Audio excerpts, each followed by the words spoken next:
Family, कैसे हो आप? मैं बिल्कुल ठीक। और दोस्तों हुआ क्या था कि शिवरात्रि वाले नाइट में सुबह मैं सोई तो सोने के बाद में मेरी पूरी गर्दन अकड़ गई। मतलब वो सोने में कभी कभी हो जाता है ना, तो उस टाइम मेरे साथ हुआ। लेकिन ऐसा पहले भी हुआ है, लेकिन इस बार इतना ज़्यादा हो गया था कि मतलब मैं उठ भी नहीं पा रही थी। और मतलब बॉडी को किसी भी तरह से मूवमेंट कर रही थी तो बहुत ज़्यादा पेन हो रहा था। पेन इतना ज़्यादा ख़तरनाक था कि मुझसे बिल्कुल भी सहन नहीं हो रहा था। तो हुआ यूँ कि हस्बैंड ने पूरा दिन घर संभाला और घर की हालत आप देखो, किचन की हालत आप देखो, मतलब इतनी गंदी हालत कर दी कि मतलब पूरा 1 घंटा लग गया मुझे सफाई करने में किचन की, क्योंकि पूरी जगह सामान फैला दिया, कहीं का सामान कहीं रख दिया। तो और घी ढोल दिया इतना सारा नीचे फर्श पर, वो भी साफ़ नहीं किया। तो ठीक है, उनसे जितना बना उन्होंने किया। तो मैं बस सुबह किचन ही साफ़ करने में लगी हूँ। तो गाइज़ मेरी बस आपसे इतनी सी रिक्वेस्ट है कि अगर मेरा चैनल आपको पसंद आ रहा है तो प्लीज़ उसको सब्सक्राइब कीजिए। तो मुझे थोड़ा सा मोटिवेशन मिलेगा अगर आप सब्सक्राइब करेंगे चैनल को। और बस ये किचन अभी मैं क्लीन करने में लगी हुई हूँ। किचन है ना, किचन से हर लेडी जुड़ी होती है, चाहे वो वर्किंग में हो, चाहे वो घर पर रहे, हाउस वाइफ रहे। तो किचन एक लेडी का ना एक हिस्सा होता है। तो किचन हमेशा क्लीन होना चाहिए। अगर किचन क्लीन नहीं होता है, घर क्लीन नहीं होता है, तो हमारे घर में दरिद्रता का वास हो जाता है। इसलिए कोशिश कीजिए कि अपने घर को जितना आपसे बने उतना क्लीन रखिए। आप जितना क्लीन रखेंगे, अगर आप डेली क्लीनिंग करेंगे तो आपको इतनी परेशानी ही नहीं उठानी पड़ेगी। डेली एक मतलब अपना किचन क्लीन कर लीजिए। डेली अगर आपको लग रहा है कि यहाँ पे आपको सफाई की ज़रूरत है तो आप वहाँ पर क्लीनिंग कर लीजिए। तो डेली रूटीन में अगर ये आदत आपकी शामिल हो जाएगी तो बहुत इजी रहेगा। अगर आप हाउस वाइफ है, घर पर रहती हैं, तो आपके लिए बहुत इजी है। अगर आप वर्किंग में हैं तो आपको पूरा टाइम टेबल सेट करना पड़ेगा। जैसे कि मैं पहले वर्किंग में थी, मैंने अभी ही जॉब स्विच किया है लास्ट 2 ईयर से, क्योंकि अभी मेरी बेटी बहुत छोटी है, उसके साथ मैं जॉब मैनेज नहीं कर सकती हूँ। तो मेरा सुबह मॉर्निंग में यही शेड्यूल रहता था कि मैं सुबह मुझे उठना रहता था। उसके बाद मेरा पूरा टाइम टेबल सेट रहता था कि मुझे 6 से 6:30 ये करना है, 6:30 से 7 ये करना है, क्योंकि टाइम के अकॉर्डिंग हमें चलना होता है। क्योंकि हमारे पास उतना टाइम ही नहीं होता है कि हम मतलब वो टाइम निकाल लें अपने लिए, थोड़ा सा बैठ जाए, नहीं हो पाता है। तो बस मेरा भी शेड्यूल, मैं अभी घर में ही रहती हूँ तो मैं घर के अकॉर्डिंग, अब घर में तो कोई ऐसे टाइम टेबल का इशू नहीं होता है कि नहीं हमें इतने घर से हमें कहीं जाना ही नहीं होता है। लेकिन फिर भी मैं घर में रहकर अभी यूट्यूब पे काम कर रही हूँ तो मुझे उसके लिए भी टाइम निकालना पड़ता है। क्योंकि अगर आप प्रोफेशनली यूट्यूब पे काम कर रहे हो तो आपको उसके लिए बहुत सारी चीज़ें सीखनी भी पड़ती है, बहुत सारी चीज़ें सर्च करनी पड़ती हैं। तो बस मेरा यही है कि मैं जिस भी फील्ड में आऊँ तो पूरे अच्छे से आऊँ और अच्छे से सक्सेस उसमें मुझे मिले। और सक्सेस तो मुझे आप ही लोग दिला सकते हैं। अगर आपको मेरा वीडियो पसंद आएगा तो आप उसको लाइक भी करेंगे, शेयर भी करेंगे, सब्सक्राइब भी करेंगे। मैं अपनी तरफ से पूरी कोशिश कर रही हूँ। और रही बात दूसरी ये कि दूसरी चीज़ ये है दोस्तों कि मैं अपना वेट लॉस जर्नी आप लोगों के साथ में शेयर करने वाली हूँ। क्योंकि अब मैं अपना फोकस करने वाली हूँ पूरा वेट कम करने पे, क्योंकि मेरा वेट काफ़ी ज़्यादा बढ़ चुका है। और मैंने अभी स्टार्टिंग में वेट कम किया था तो मेरा अराउंड 67 पे पहुँच गया था। 3 kg मेरा कम हो गया था, मेरा 70 kg वेट हो गया है। लास्ट मेरा था 60 kg अराउंड, लेकिन बेटी होने के बाद मेरा 10 किलो बढ़ गया है। लेकिन मैं कोशिश करूँगी कि मुझे 58 टू मतलब 57 टू 58 अराउंड जाना है। क्योंकि लास्ट में जब बेटी नहीं हुई थी उसके पहले मेरा वेट इतना ही था, मतलब मेरा 55 टू 60 के अंदर ही वेट था। और हाइट के अकॉर्डिंग इतना ही वेट सही रहता है। तो मैं आप लोगों के साथ में अपना डाइट रूटीन शेयर करने वाली हूँ ताकि आप लोगों को हेल्प मिले। जो भी व्यक्ति अपनी एक प्रॉपर डाइट लेकर अपना वज़न कम करना चाहता है तो वो बहुत इजी रहेगा हाउस वाइफ के लिए भी, और जो लोग घर पर वर्किंग में हैं उन लोगों के लिए भी।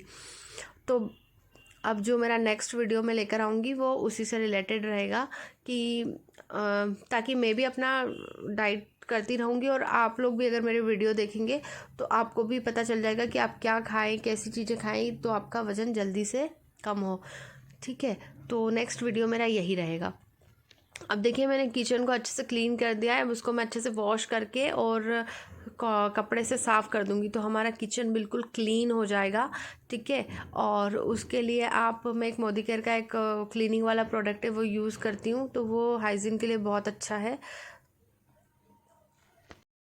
दोस्तों मैंने किचन साफ़ कर लिया, उस पर वाइपर मार देती हूँ और उसके बाद में सूखे कपड़े से अच्छे से साफ़ कर दूँगी, पोंछ दूँगी, तो ये सूख जाएगा। तो हमारा किचन एकदम क्लीन हो चुका है, एकदम चमचमा रहा है, और किचन हमेशा ऐसा ही होना चाहिए। किचन तो क्लीन हो गया है, अब हम चलते हैं रूम में, क्योंकि बेडरूम भी पूरा फैला हुआ है। तो किचन तो मैंने अब अच्छे से साफ़ कर दिया है, किचन से ही शुरुआत की थी। अब किचन क्लीन करने के बाद अब बेडरूम में जाती हूँ, वहाँ ठीक करती हूँ। बेडरूम की हालत देखो गाइस कितनी ख़तरनाक हो रही है। यहाँ सारे बर्तन इधर उधर, ब्लैंकेट इधर, खिलौने टॉयज़ इधर, कपड़े इधर उधर, मतलब कहाँ पे क्या, इधर सारा सामान गिरा रखा है, इधर नीचे ग्लास पड़ा है, कहीं पर क्या पड़ा हुआ, मतलब इतनी गंदी हालत कर दी है ना। एक दिन में पूरे घर घर की ऐसी कंडीशन हो गई है, ऐसा लग रहा है कि बरसों से साफ़ नहीं हुआ है। अब मैं लग जाती हूँ बेडरूम की सफाई करने के लिए। सबसे पहले ब्लैंकेट घड़ी करके रख देती हूँ, फिर उसके बाद में बेडशीट को सही कर दूँगी। मैंने बेडशीट जो है ना मीशो से परचेस की थी, और ये जो फुल इलास्टिक वाली जो बेडशीट आती है ना, वो बेडशीट है। तो ये बेडशीट इतनी प्यारी है कि एक बार आप इसको सही से बिछा दो तो ये 4 से 5 दिन तक इसमें बिल्कुल भी सलवटें नहीं आती है। जैसे कि आप नॉर्मल बेडशीट बिछाते हो और घर में छोटे बच्चे हैं ना, तो छोटे बच्चों की आदत रहती है वो बेड पे बहुत ज़्यादा कूदते हैं, तो कूदते हैं तो हमारी जो बेडशीट है वो पूरी फैल जाती है।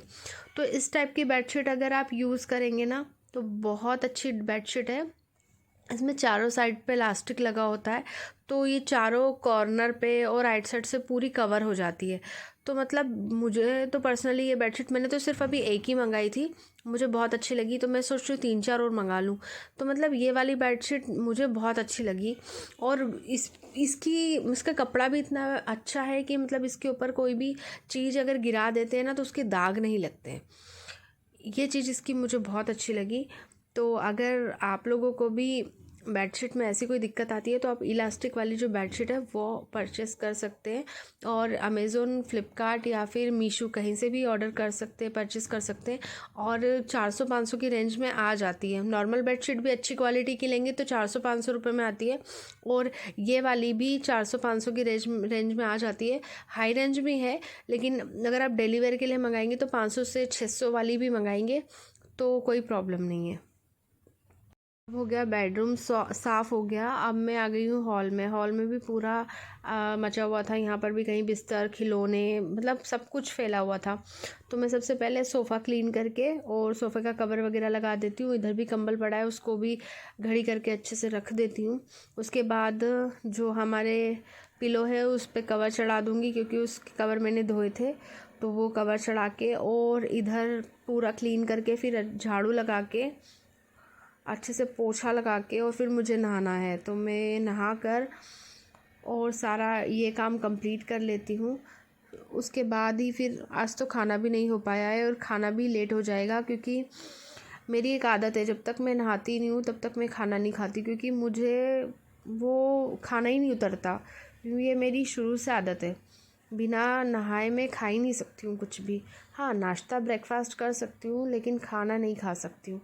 तो खाना वही मेरा 4 बज जाएगा मुझे खाना खाने में, लेकिन कोई दिक्कत नहीं है, घर की क्लीनिंग हो जाएगी तो खाना तो हम कभी भी खा लेंगे।